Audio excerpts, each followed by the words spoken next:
Yung windshield ng ADV 350 is adjustable and you have 4 height options that you can choose from. Note, yung isa sa binago dito sa ADV 350 is yung radiator nito, nandito na sa harapan. So parang may cover siya dito sa gilid. Oh. So parang yung mga wirings niya nakatago. So let's understand kung paano nag-work yung mechanism nitong display ni Honda ADV 350. So that's your display. Ito yung control niya. Yan. Medyo kakaiba yung design niya. Usually dito mo makikita yung rear caliper. But this one is designed underneath. I'm gonna test it. And then I will let you see kung ano yung itsura niya habang tumatakbo. And I'll give you my feedback on the experience. What is up mga kaserye? It's your boy Senyor, and finally, nirelease na nga ni Honda Philippines yung isa sa pinaka-anticipated na scooter nating mga Pilipino, and that is the Honda ADV 350.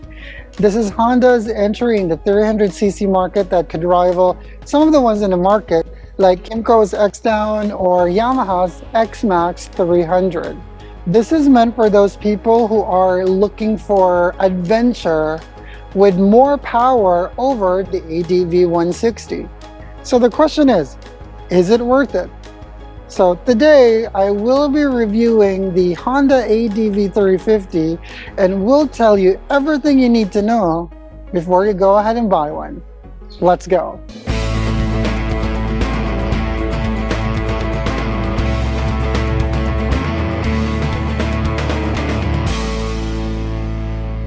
The Honda ADV 350 is running on a 330cc liquid-cooled 4-stroke, 4-valve, single overhead cam single cylinder with ESP+.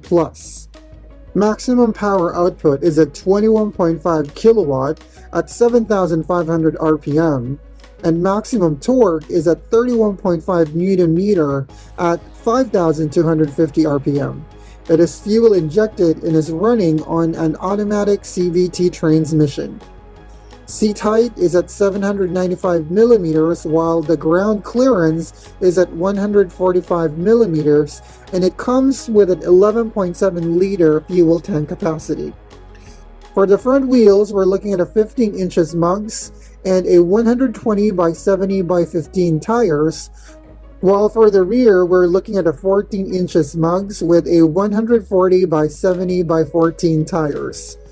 It also has a 5 inches full color TFT multi-informational panel, and it also comes with Honda Road Sync, a smart key feature, auto canceling indicators with ESS or emergency stop signal, fully LED headlights and taillights, and HSTC or a traction control system. So mga kaserye, yung windshield ng ADV 350 is adjustable and you have 4 height options that you can choose from. So ito yung default, yung pinakasagad. This is number 2. And this is number 3. And yung pinakasagad niya is number 4. So kung medyo high speed ka na, madami kang open area at ayaw mong maramdaman yung impact ng hangin, you can adjust it to number 4. So depending on your preference. So the advantage is you have options depending on your need. That's for the adjustable visor. So let's look at yung braking system nito sa harapan. As you can see, meron siya ng telescopic suspension. This is Showa. Ito yung stock niya, Showa na brand. And as you can see, medyo kakaiba yung setup nito kasi usually yung NMAX V3 ko nasa kabilang side itong setup na to.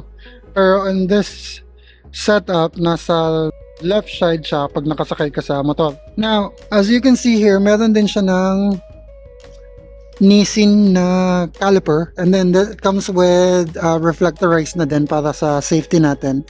And the best part is pag tiningnan mo yung kanyang front fender, ang haba. Look, yung front fender nyo all the way going here. Alam mo naman sa ibang scooter, bibili ka pa nitong front fender extension para matakpan yung area nito so hindi dudumi yung bangka. So that's a great addition. Good job on that, Honda. So one thing to note, yung isa sa binago dito sa ADV 350 is yung radiator nito, nandito na sa harapan.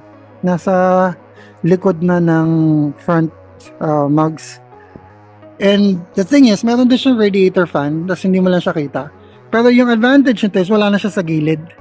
So, pag pumasok yung hangin, alam mo yung hangin diretso dito, di ba? So, it's easier for this to cool down. Kaya siguro nilagay na to sa may harapan. So, it's a really good design change. At ang linis ng area na to. Pakalinis. Mamaya papakita ko sa inyo kung ano yung itsura niyan from the top. Nung natry ko to mga kasere, this is one thing that I've really noticed na medyo kakaiba. Pag sinilip mo yan, ang linis. Kitang-kita mo yung gulong sa baba. Parang may cover siya dito sa gilid, oh. So parang yung mga wirings niya nakatago, malinis yung pagkakadali. And then kitang-kita mo yung gulong from your perspective habang nagdadrive. Ayan, look at that. Kitang-kita mo yung kalsada habang nagdadrive ka. And then that's one thing that I like about it in terms of aesthetics. Ang linis ng pagkakadali. Usually, I'm not a big fan of scooters na naka naked handlebar dahil dun sa mga wires. Pero the way they design this, ang galing. Ang galing ng pagkakadesign nito, ang linis tingnan. So now, let's look at the knob ng ADV 350. So ayan, very simple lang naman siya. Very easy to understand. And then over here, you have your seat and your fuel buttons. Pinindot mo yan, magbubukas tong fuel mo, and then we'll talk about that in a bit. Pinito siya buksan, press mo lang, and then open it, and then that's what will greet you. Ganda na animation nito. And then when I tried this kanina, just so you know, automatic nag-change yung ano nito, yung background. Minsan white siya, minsan black. So let's understand kung paano nag-work yung mechanism nitong display ni Honda ADV 350. So that's your display. Ito yung control niya. Yan. So this goes side, up, or down. So ngayon, when you do this, itong area na to, this is the fuel. Para makita mo siya kung either gusto mong fuel yung naka-display dyan or pwedeng range. So as you can see, nag-change na sa 261 kilometers per fuel or range. Susunod, this is for you to measure yung mga trip mo, trip A or trip B, para you can track your rides. Another option is yung settings. When we go to settings, ayan, makita mo dito yung function, display, general, and service. Pag pumunta tayo sa display, you can choose between the display type. Ayan yung sa brightness, background, favorite info, favorite switch, air temperature. So yung ganito yung makikita mo dito. And then we also have general that tells you the date, time, unit language, etc. And then yung for function, yan, mag-reset ka lang. So that's for the settings. Ngayon, you also have the option to change kung paano yung display ng meter panel mo dito. So to change kung paano yung panel naka-design, all you have to do is just to use your joystick and go to settings. So go to settings, and then go to display settings, and then display type, and then ganito na siya. It's either bar, ganyan itsura, circle, or simple. Currently, naka-circle tayo, so let's try bar. If we do that, when you go back, ganyan na itsura niya. So you have different options for customization, so that's definitely a big plus. So on the side panel, dito nakailaw si traction control, dito naman si ABS, tsaka dito din si check engine, and then yung sa hazard.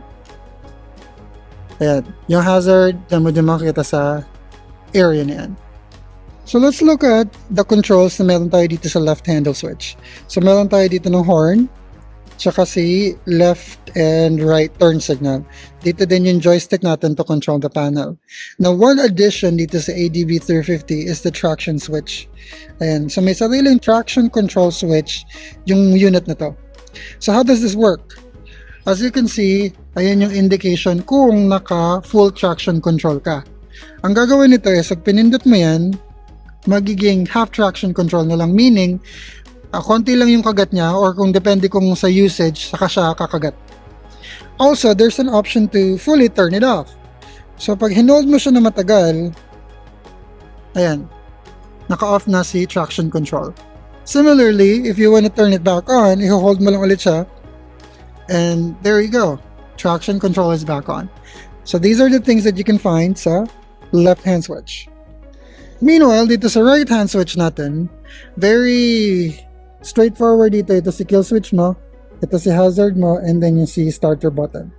Walang masyadong fancy buttons on the right-hand switch. So now, let's talk about storage. In terms of storage, dito sa harapan, meron siyang side pocket at sobrang lalim ng side pocket na tulok. Ayun na, ang lalim niya.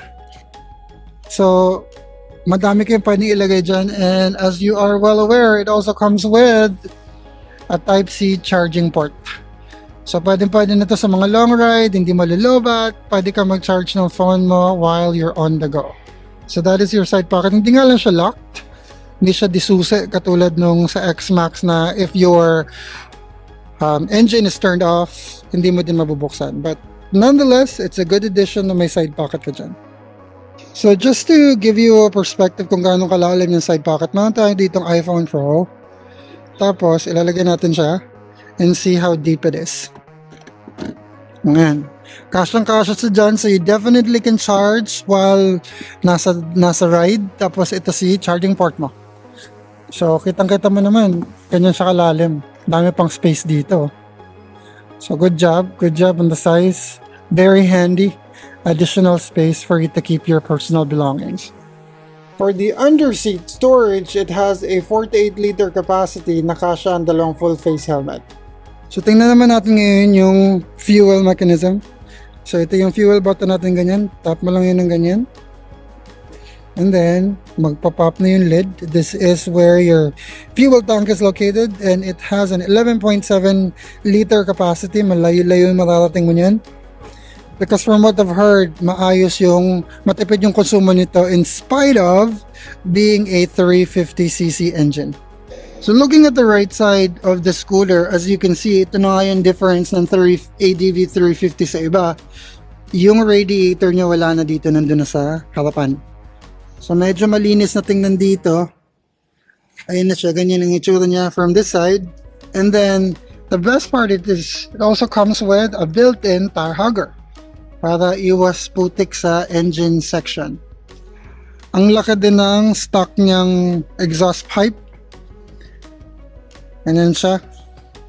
And then, towards the rear, medyo hindi mo makikita yung rear caliper nito dahil nandito siya.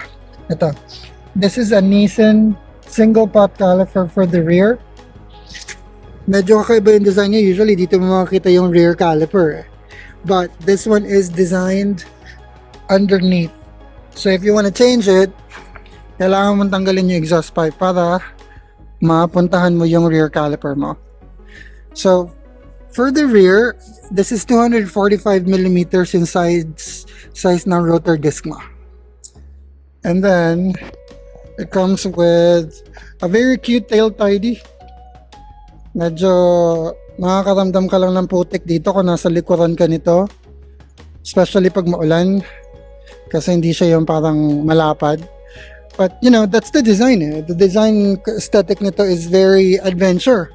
Kaya, I can imagine why Honda went with this particular design.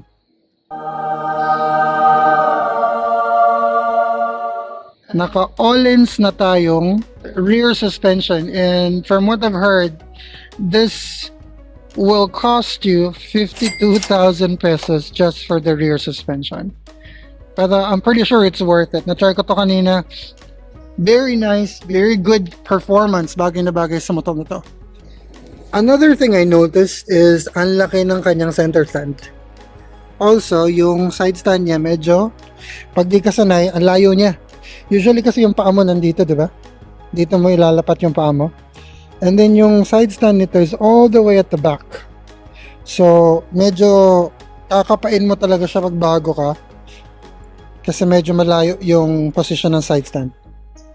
That's one thing I noticed kanina when I tried driving it. Tas nung sa side stand ko na kinakapa akong asa, medyo malayo kasi towards the back section. So mga kasari, let's talk about the seat height. As you can see, this is a 350cc scooter. And most of the time, that gets a little intimidating for a typical Filipino. Kasi, as you know, hindi naman tayo pinagpala ng mahabang bias. So, let's go ahead and try kung how does it look like on me. And I'm just 5'6". So let's see.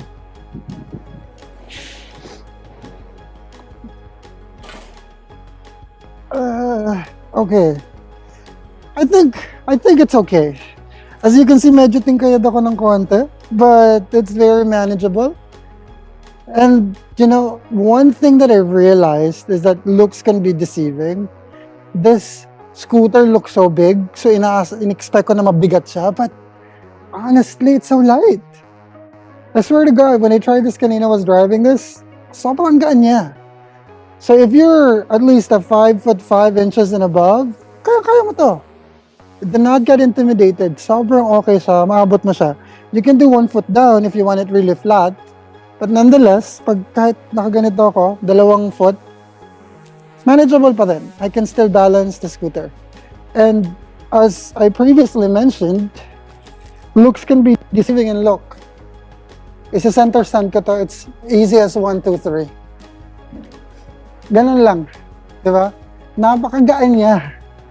And I'm telling you, this is a really good scooter kung may budget ka. This is definitely worth buying. So, yung ano dito is you have to use both of the brakes and then press the ignition. Ayan. So, ganyan nga pala yung tunog niya pag naka-stock pipe. And, you know, hindi pa kasi ito 400cc kaya hindi pa natin ito pwede mapalitan ng stock pipe. Pero, I'm gonna test it.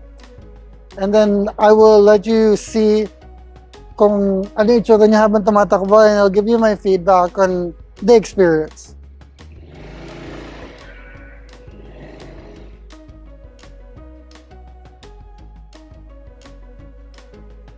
Few moments later.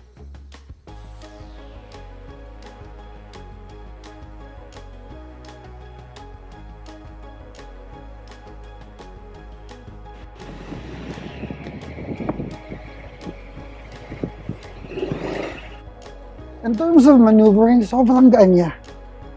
Ang bilis ng maneuver from left to right. Hindi ka maiilang. And then, it's easy kasi hindi naman siya ganun ka taas. And then, the best part is na magaan. So, in terms of handling, wala kang problema. It feels like you're driving a 160cc katulad ng ADV 160 or NMAX. Ganun yung feeling niya, but you have the power that you need in order to accomplish more. So that's it mga kasere. That concludes our review of the newest addition to the Honda scooter family, the Honda ADV 350. So my final thoughts, napakaganda ng motor na to. Anyone looking for an NMAX version, play na TechMax para makabili na ako nito. No, kidding aside, it is a really good scooter. Power, comfort, pati yung kung paano mo siya i-drive, it's very good, top notch. So, if I was to choose an X-Max over an ADV 350, I've ridden both. I'm leaning towards more of the ADV 350 for this challenge. So, kudos to you, Honda. Great job on creating the scooter. So, if you like this video, and if you're looking for stuff like these, don't forget to subscribe. Again, this is your boy, Senor. Remember to always ride safe and don't forget to pray before you drive. Until the next series, Senor is now signing up.